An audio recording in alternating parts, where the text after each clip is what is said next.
बिस्मिल्लाहिर्रहमानिर्रहीम। अस्सलाम वालेकुम। देसी व्लॉग विद ख़ान की जानिब से एक नई व्लॉग के साथ हाज़िर हूँ।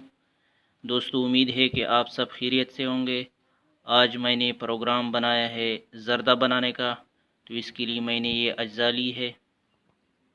ये चुआरे लिए है, गरी है और किशमिश है और इलायची है और 1 किलो चावल लिया है।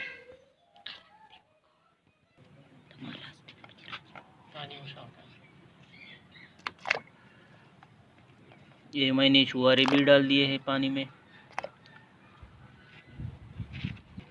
और ये चावल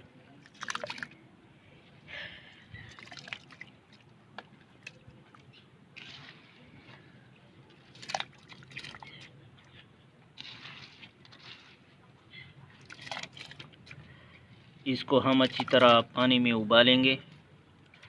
दोस्तों, अगर आपने अभी तक मेरे चैनल देसी व्लॉग विद ख़ान को सब्सक्राइब नहीं किया है तो प्लीज़ मेरे चैनल को सब्सक्राइब करें और साथ में बेल का आइकन भी दबाएं